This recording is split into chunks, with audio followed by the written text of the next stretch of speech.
Lai Yingxiao felt a sudden moment of tension in his heart.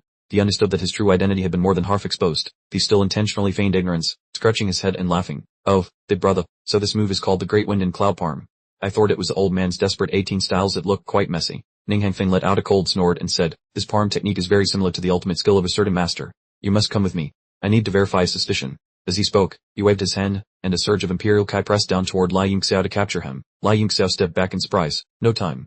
Zhang Yuobing also cried out in panic. Uncle Hangfeng, don't be so unreasonable. It's clear that Cheng Yan was the one who relied on his strength to cause trouble first. Even if this reached my father's ears, he couldn't distort the truth. Ning Hangfeng flicked his finger once. The flick hit Zhang Yuobing on the forehead, sending her flying backward. Lai Yingxiao seized the opportunity to dash forward. He unleashed a piece of sword energy with a cold sword in his hand, not daring to use his familiar sword technique, but instead executing the heavenly truth Haorn technique to clear a path for escape. Gazing up at the moonlight, the cold sword light resembled a vast sea. Lai Yingxiao struck out with a few flashes, shattering the surrounding Imperial Kai into fragments. Ning Hangfeng stayed in astonishment. He couldn't believe someone could use sword light to slice through his 9 heavens Imperial Kai, not to mention that the cold aura made him feel as if he had fallen into an ice cellar. Lai Yingxiao, go quickly. Luo Qingyan suddenly shouted loudly. He stepped on Lai Yingxiao's back to gain momentum and leapt up, his body and spear merging into one. The dragon's roar echoed through the air, followed immediately by a blinding flash of spear light that tore through the sky. It transformed into a feast reckon, charging straight at Ning Hangfeng. Ning Hangfeng tensed his muscles to withstand the blow, feeling panicked inside. The 7-star martial venerate teenager had unleashed a spear technique with the power of a martial emperor, which he found hard to believe. Lai Yingxiao glanced at Luo Qingyan and laughed. Are you not afraid of trouble? Luo Qingyan replied coldly. Although you did the killing, why should you bear the responsibility alone? Who do you think you are? A single sentence expressed his manly spirit, and the two stood there, staring coldly at Ning Hangfeng. Ning Hangfeng's expression darkened, thinking to himself, what is wrong with today? Why are all these teenagers and their teens such freaks? It seems I have to let them taste some suffering. Uncle Hangfeng, Sep. Zhang Yuobing hurriedly pulled out her precious sword and held it to her own throat, threatening, if you dare to harm my friends, I will commit suicide right here. Let's see how you explain that to my father and my master. Ning Hangfeng frowned and chided, Yuobing, this is no time for you to be stubborn. Yuan Xiaoling also hurriedly intervened. Yuobing, listen to Uncle Hangfeng, don't be impulsive. Lai Yingxiao's expression also changed, and he said, Yuobing, put down the sword. It will take more than that for your uncle to harm me. Zhang Yuobing gave a bitter smile, stubborn or impulsive. Today I will be both. She declared coldly, who I associate with is none of your business. What right do you have to lay a hand on them? If brother Yingxiao or sister Zikun are hurt, even if I don't die today, I will slaughter your friends another day. Ning Hangfeng flew into a rage, but Zhang Yuobing's status was too noble, and even he could not discipline her. Yuan Xiaoling also remained silent, not daring to utter a word. Ning Hangfeng let out a cold snort. I can spare them this time, but don't expect it again. Furthermore, you must return with Yuan Xiaoling. That is my condition. Zhang Yuobing hesitated and then said, fine, but for the next 3 days, you must not move against them. You must give them time to leave Hanyu. Ning Hangfeng pondered for a moment, and after an internal struggle, he compromised and agreed, fine, but after 3 days, there will be no restrictions whatsoever. Zhang Yuobing nodded. During this time, I hope uncle will keep an eye on those shameless villains to prevent them from playing tricks behind our backs. Ning Hangfeng replied, rest assured, the entire Hanyu City Imperial Guard will not touch the 3 of them. Zhang Yuobing nodded and turned to the 3. Brother Yingxiao, Brother Luo, Sister Zikun, I'm going back now. In the next 2 days, I will bring the items you need to the Fengming Moon Tower. You can collect them there. Then, use the great teleportation array to leave Hanyu City immediately and never return to the eastern region. Nalan Zikun gently advised, just staying healthy is enough, don't worry about us. Lai Yingxiao calmly replied, what I want, I will obtain myself. I don't need anyone's help, nor do I have the habit of relying on others. Luo Qingyan also chimed in, the same here. Items obtained through others are usually not very safe. Zhang Yuobing gave a bitter smile. I understand you both are good people. I just wanted to do something for my friends. I have lacked friends since childhood, and the short time I spent with you was truly enjoyable. Sister Zikun, see you again. Zhang Yuobing smiled, said goodbye, and turned to walk away. The remaining 3 felt a heavy weight in their hearts, not knowing what to say. Ning Hangfeng glanced at Lai Yingxiao and said, I hope you will cooperate to verify the hypothesis in my mind. I promise I definitely won't harm you. If you have thought it through, you can find me at any time. He waved his hand, tossed a medallion, and added, present this to any subordinate of Hanyu City and you will find me. He also turned and left, taking the body of Qingyan with him. Yuan Xiaoling's eyes revealed a clear look of malice as he looked coldly at Lai Yingxiao, saying, consider yourselves lucky today. I hope your luck will be just as good next time. He then resumed his arrogant, superior posture. With a continuous sound of sighs, the descendants of the noble families left one by one. Now, only Lai Yingxiao's group of 3 remained in the tavern. After the others had gone far away, Nalan Zikun smiled, if Big Brother and young Master Yingxiao don't mind, why not stay at the Silver Moon Sect's lodging for a few days? Wait for the gathering of heroes at the Fengming Moon Tower. I'm a bit worried about little sister Yuobing, afraid she might do something impulsive. It would be best to go to the city lord's mansion to keep her company. Luo Qingyan agreed, very well. Yuobing's personality is simple. Having Miss Zikun by her side will put everyone's mind at ease. Nalan Jixuan pretended to be sulky. Does Big Brother mean I am not simple? She leaned her beautiful face closer teasingly, making Luo Qingyan feel slightly embarrassed, so he had to explain. I mean you are more mature and thoughtful, unlike Yuobing, whose personality is still childish and only knows how to play around. HMPH, that's better. Now Jixuan finally brightened up and smiled charmingly, saying, that's right, with young Master Yu Xiao's strength, you are fully capable of participating in the arena competition. It's killing two birds with one stone, winning the beauty and gaining the East Sea Moon Bright Pearl, wouldn't that be perfect? She looked at Li Yingxiao, seemingly wanting to clarify his intention. Young master, don't listen to my polite words. By killing one of the 5 heroes of the Western region with just one palm strike, how many juniors on this heavenly martial continent could do that? If you agree to participate, your chance of winning is very high, and it would also help Sister Yuobing from having to worry. Luo Qingyan seriously added, that's right, I met Yuan Zeno, the head of the 7 stars of the Eastern region. Honestly, I see him as far inferior to you. Li Yingxiao smiled and said, you guys underestimate the heroes of the world. As they say, a truly skilled fighter does not have a famous name. Besides the 7 stars and 5 heroes, there are countless hidden masters on this continent. Isn't Brother Liu a typical example? Now Jixuan said, if young Master Yingxiao doesn't want to, then so be it. I only hope that when the time comes, Sister Yuobing doesn't like the winner. Please take the trouble to join in for her sake once. Li Yingxiao smiled bitterly, don't say I don't have that skill. Even if I really did, after winning, how could I just join for fun? I also don't want to be hunted by Red Moon City for the rest of my life. In his mind, the long-unheard voice of the demon dragon suddenly rang out, saying disdainfully, PSH, haven't you been hunted by Red Moon City since long ago? What are you afraid of? Li Yingxiao's face darkened, and he cursed vast soul transmission. If you don't shut your mouth, I'll consider you to have been dead long ago. The demon dragon laughed loudly. Luckily your 2 confidantes aren't here. This once in a lifetime opportunity must be seized. But wait, it suddenly lowered its voice seriously. Yuo Qingyan is very different from back at Mount Sumeru. I don't know why his blood has become so pure. It seems there are signs of atavism. Oh. Li Yingxiao replied softly. Then that's great. His blood is even more valuable. He looked at Luo Qingyan with eyes full of greed, making the other feel a chill down his spine as he glared back angrily. Now Jixuan looked at Li Yingxiao's distracted look and sighed. Well, it depends on fate. I only hope Sister Yuobing finds a decent person to rely on. Li Yingxiao smiled. You women's requirements for choosing a husband are too high. All the top talents of the world are gathered here, yet you're still not satisfied. Miss Jixuan, if you go to the city lord's mansion, please help me deliver an item to Jiang Dumai. He brought out a jade slip with a soul seal carved inside, gave it to Nalan Jixuan, and instructed, this matter is very urgent. I hope Miss can deliver it directly to Jiang Dumai soon.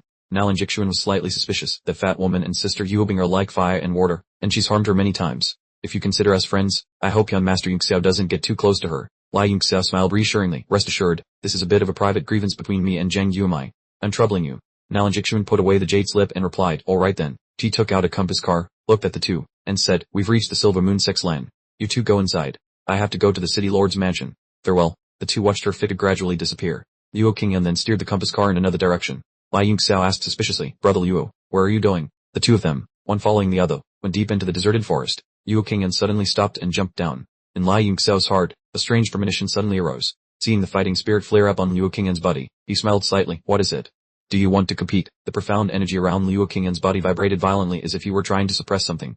He said in a deep voice, since leaving Mount Sumeru, I have always wanted to find you to test my cultivation. If I miss today's opportunity, I don't know when we'll meet again. Azure light flickered on his body, and an invisible pressure enveloped the space. The spear tip trembled slightly, pointing straight at Li Yingxiao. Li Yingxiao ignored the spear tip aimed at him, stunned to realize the pressure from the dragon robe was too strong. Although his body was inherently powerful, it was still suppressed to the point of numbness, no different from the power of Sun Yueyang at Purple Star City years ago. You are truly quite bellicose, Li Yingxiao praised. If you had an additional dragon secret treasure, you would be fully capable of fighting a battle with me. But for now, you're a long way off. Since you want to try, I will open this door of martial arts for you, to let you know that there is always a high mountain, to let you understand that on the path to the peak, you are still far from reaching it. The profound energy on Li Yingxiao's body exploded, shattering the pressure. The collision of the momentum caused the surrounding trees to turn into shards, scattering into the air. Li Yingxiao's eyes suddenly narrowed. He sighed softly. I intended to have a little fun, but unexpectedly things didn't go as planned. Luo Qingyan was concentrating hard on the fight. Hearing this, he became annoyed. What? Were you afraid? Whether to fight or not is no longer up to you to decide. Li Yingxiao exhaled. It truly isn't up to me, nor is it up to you. His eyes stayed into the void, and he spoke with astonishment. Brother Wenlin, I'm truly curious how you managed to find me. Luo Qingyan's expression suddenly changed. Visible anger appeared as the green spear suddenly lunged forward into the air, instantly tearing through space. The dragon's roar echoed through the heavens and the earth. In the middle of the sky, there was a violent tremor. One could only hear a few miserable screams. The sky was stained with red blood as several corpses fell to the ground. Several figures appeared simultaneously in the sky. One of them, wearing the clothes of Red Moon City, shouted angrily, such cruel methods. You truly have the audacity to dare to lay hands on people from my Red Moon City. Luo Qingyan and Wenlin were stunned, their eyes flickering incessantly. He smiled and said, not bad, really not bad at all. His words left everyone baffled. Without explaining, Wenlin looked toward Li Yingxiao and smiled. Brother, we meet again so soon. You used an identity in Red Moon City. I only needed help from the people to track your whereabouts no matter where you head. Li Yingxiao snorted coldly. Do your parents know you're such a liar? I personally modified the information on that identity card several times. You claim you can track my position? Since when has Red Moon City's tracking technology become so advanced? Arbitrarily changing identity data is an unforgivable crime, the leader of Red Moon City shouted coldly, his killing intent surging. In an instant, the remaining subordinates fanned out, surrounding the two of them. Liu Xiao pondered for a moment and then suddenly realized, I see. A light flashed in his hand, and several small books appeared. These were the basic girl-chasing manuals that Wenlin had sold him. He smiled bitterly, so these things were implanted with tracking coordinates. I didn't expect you to play tricks on me the moment I entered the city. In just a moment, the manuals in his hand turned into confetti. A faint flicker of light vanished, signifying the destruction of the divine sense trays. Wenlin's expression shifted slightly. He sneered, it was just a bit of caution. Who told you to be so outstanding? It makes me envious. I didn't expect it to actually work. I don't know if it's my good luck or your bad luck. Liu Xiao smiled and replied, luck isn't fixed. It changes with the person and the situation. However, brother Wenlin, you're paying too much attention to me. And yet, you even brought people from the Beiming family. His fingers formed a sword hand sign, and he slashed directly into the air. Several hundred feet away in midair, space suddenly rippled, and 3 men appeared. The young master in the lead was Beiming Junjin of the Beiming family. He spoke softly, indeed, your skills are extraordinary. You even discovered my hiding spot. I wonder if your strength is as powerful as your divine sense. An extremely ugly individual behind him stepped forward. One was named Chilang, and the other was Tu Bai, truly living up to their names. Tu Bai spoke up, how did you know we belong to the Beiming family? Liu Xiao rubbed his nose and sneered, my skin is quite sensitive to the cold energy of Beiming. Every time we meet, I get goosebumps. The 3 of them were stunned and frowned. Wenlin said, I must obtain the cloud mirror. Of course, I'd prefer things to go smoothly. As long as you hand it over, I'll take my people and leave immediately, acting as if we never met to avoid any hard feelings. Liu Xiao said nonchalantly, if you leave with your people now, I will also act as if I saw no one, and this will be the end of it. HMPH, how insolent, the subordinate from Red Moon City interjected coldly. Lord Wenlin, don't waste your words on him. Just capture both of them. Before Wenlin could stop him, his figure flickered and turned into a streak of light to attack. Over a dozen people from Red Moon City also struck simultaneously, directing all the power toward the 2 of them. Liu Xiao said, leave this peak martial sovereign to me. As for these small fry, you can use them for entertainment. He stepped into the void and vanished, peering behind the Red Moon City leader in the next instant, his bone sword sweeping horizontally. What? Teleportation.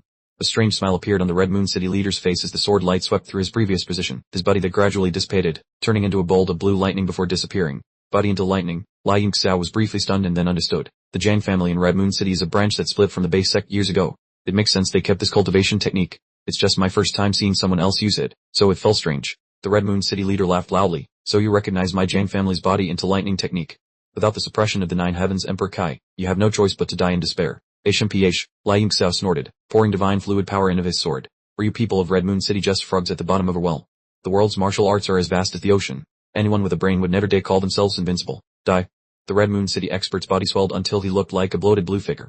He roared and dove straight down. Liu Xiao met the lightning head-on and shouted, as a lotus sword sung. The sword intent on the blade vibrated violently, and 9 brilliant lotuses instantly bloomed, tearing through the air. They surged into the 9 heavens before crashing down. Those 9 sword kai rays struck the leader's lightning-transformed body directly. Each slash sent blood spattering, mercilessly ravaging his flesh. The Red Moon City leader realized with horror that his lightning transformation had been dispelled. Strange vibrations emanated from the 9 wounds, as if runes were condensing within, locking his primordial kai and blocking his ability to transform. His heart was filled with panic, but before he could utter a word, the 9 lotuses exploded, blowing his body to pieces and leaving even his soul incomplete. In truth, countless martial arts can counter lightning techniques. It was laughable how these frogs at the bottom of a well knew nothing of the vast ocean. Turning to look at Liu Qing'an, with just a few basic punches, he had wiped out the entire Red Moon City squad without any effort. Liu Xiao asked with a faint smile, Brother Liu, why is your face so distorted? Liu Qing'an's face twitched as he snorted coldly, it's nothing. I just felt irritated watching you show off. Brother, saying such bitter words makes me die of embarrassment. Please give it a rest. For someone with a face thicker than city walls like yours to even know how to be ashamed. At that moment, Van Lan's gaze became serious as he stared straight at the cold, sharp spear of his opponent. Bei Ming Junjin's expression also darkened. He never expected them to slaughter everyone in Red Moon City. The situation had reached a life or death point, yet those two were still casually joking around. Van Lam spoke up solemnly, do you still find me too sensitive now? Young Master Junjin. Quickly help me capture them. Bei Ming Junjin regained his composure and nodded. It seems Lord Van Lam's concerns were completely well-founded. But no matter how powerful they are, don't dream of leaving here today, not even by a single step. He waved his hand and ordered, ugly and vile guardians, meet the battle immediately. In his heart, he didn't just want to help Van Lam, but also saw the combat potential of Lai Yunziro's group. The strength was too terrifying. Better to use this opportunity to pull up the weeds by the roots to avoid future trouble. Val lazily replied, these 2 kids are decent, but they are ultimately just ants of the 8 desolations realm. For 2 martial emperors to strike would look like bullying. Van Lam warned sternly, don't be careless. That Lai Yunziro just took down a peak martial sovereign with a single move. Ugly's eyes lit up, HMPH, his sword is just a bit strange. It must be a 9th grade profound artifact. How could a common martial sovereign possess such a rare treasure? He sneered and glanced at the other object. That spear isn't ordinary either. Its power makes even my great drinking blade tremble. It is clearly the aura of a top-tier profound artifact. Van Lam added, as long as you capture them alive for me, those 2 artifacts will belong to you. Upon hearing this, They both burst into laughter, their fighting spirits surging. Yuo Qingyan asked with a hint of worry, these two are Nine Heavens martial emperors. Were you real planning to fight? Lai Yunziro glanced at him disdainfully. You're trembling over just two one-star martial emperors. If we can't defeat them, how can you be my rival? You weren't afraid of the Jiang family's martial emperor earlier. Why are you so cowardly now? Yuo Qingyan's body suddenly underwent a powerful tremor. A surge of heroic aura erupted toward the sky, and he laughed heartily. You truly are a jinx. In a single day, you've made me enemies with two superpowers. Lai Yunziro replied indifferently, we've made enemies anyway, wouldn't it be better to have a grand fight? Martial emperors are just people who borrow world rules. Their imperial kai is merely a small lore amidst countless great Daos. With your dragon raiment and that overbearing spear, you have more than enough power to mince them. Haha, bragging without shame, Ugly sneered and unleashed his majestic imperial kai. He barked, you answer just frogs at the bottom of a well. Two massive pressures like Mount Tai crashed down, causing the ground to split and directly engulfing the opponents. The spear in Luo Qingyan's hand vibrated violently as a brilliant light radiated from the desolate god-bright moon spear, heroically blocking the entire pressure of the Nine Heavens imperial kai. Luo Qingyan discovered with delight that, exactly as Lai Yunziro had said, thanks to the providence of the divine spear, he could face the martial emperor's tower on equal terms. HMPH, you're just relying on a ninth grade artifact, not talent. Val screamed spitefully, his eyes red with intense jealousy. Luo Qingyan took a deep breath and charged forward, the spear technique's power exploding like a divine dragon emerging from the sea. He delivered a thunderous thrust and said scornfully, using your status as martial emperors to group up on us martial sovereigns, you sure have a lot of nerve. The two weapons clashed repeatedly. A violent surge of energy radiated outward, causing Val's axe to vibrate intensely, nearly flying from his hand due to the massive recoil. Luo Qingyan roared, dragons pressing the wilderness. He soared straight into the sky and unleashed an overbearing spear beam that transformed into the silhouette of a divine dragon, obscuring the sun and moon. Val cursed in terror, what the hell? Why is he so strung? He felt humiliated and enraged to the point of exploding. He roared and dove into melee combat. The two engaged in a fierce fight immediately. Van Lam looked on with doubt, wondering, could his dragon blood have awakened? His eyes shifted between fear and greed, leaving his heart in turmoil. With a darkened face, Bei Ming Junjin ordered, Guardian Ugly, quickly seize Lai Yunziro, then turn around to coordinate with Val. Ugly curled his lip mockingly. Val probably indulged too much in Red Moon Sea these past few days and is exhausted. He can't even finish off a 7-star martial sovereign bright. Try my blade. A slender type like you, even with a treasure in hand, won't last half a move. Ugly's figure blurred in midair, thousands of afterimages surrounding the area so that no one could see through them. Aren't you tired of hopping around up there? Lai Yunziro's steady voice rose, accompanied by a clearly bored expression. Suddenly, the blade strike from an unexpected position slashed down, extremely tricky and violent. The blade's energy tore through the void, seemingly intending to split the very sky in half. HMPH, without even bothering to look, Lai Yunziro remained rooted in silence between heaven and earth. His right hand gently flicked to create a sword flower, thrusting straight ahead with the momentum, leisurely neutralizing the blade light. The two sides collided fiercely. Energy exploded and knocked everything aside in all directions. Ugly was startled to realize that Lai Yunziro's seemingly simple sword move actually contained the lores of heaven and earth. That sword pack completely halted the power of the blade stance. After the confrontation, the strengths were unexpectedly evenly matched. What kind of strange weapon carries heavenly rules like this? I've never even seen a 9th grade treasure like it. Ugly was secretly terrified. He stood at a distance, glaring at the cold sword in his opponent's hand, then declared loudly, this sword is too magnificent. You have no right to possess it. It must belong to me. The heavenly and earthly power in Lai Yunxiao's techniques was the essence of the Yi family's skills. He naturally had no intention of explaining himself to his enemy. Light flared in his left hand, and as soon as the great compassion cloud morning mirror appeared, a halo of light immediately enveloped Shilu's entire body. As soon as the magical treasure shone on Shilu, his whole body stiffened, and he realized with horror that all his movements seemed to be frozen. The true Kai inside him began to seize up. Every tiny movement required an immense amount of power, making him feel exactly as if he were sinking deep into a mire. Lai Yunxiao gave a listless yawn. He leisurely stepped out of Shilu's attack range before countless astonished eyes. His current state looked exactly like a scene from a slow-motion film, and even his facial expression had become strangely vacant. The cloud morning mirror is indeed the legendary space ceiling treasure. Wenlin's face suddenly turned deathly pale. He urged anxiously, young Master Junjin, this kid holds too many good items. We must charge him together, or else Protector Shilu will likely face dire consequences. Bei Ming Junjin was still dazed and confused because, naturally, everything should have ended quickly with two martial emperors deployed. In a flash, he regained his senses and roared furiously, what still is there in relying on treasures? His hands began to be covered in layers of ice and snow, turning the air-bone chillingly cold, leaving Wenlin with no mood to observe as he had to immediately channel his tower. The ground beneath his feet shook violently, accompanied by deafening explosions, as 3 earth dragons surged from deep below, bringing with them a mist that obscured the entire sky. Earth dragon descending to the mortal realm, sweeping across the 8 directions. Wenlin shouted amid swirling surges of Kai as one earth dragon tore through the air and lunged straight toward Lai Yunxiao. The remaining 2 also transformed into giant whirlwinds, simultaneously surrounding and attacking relentlessly from 2 different directions.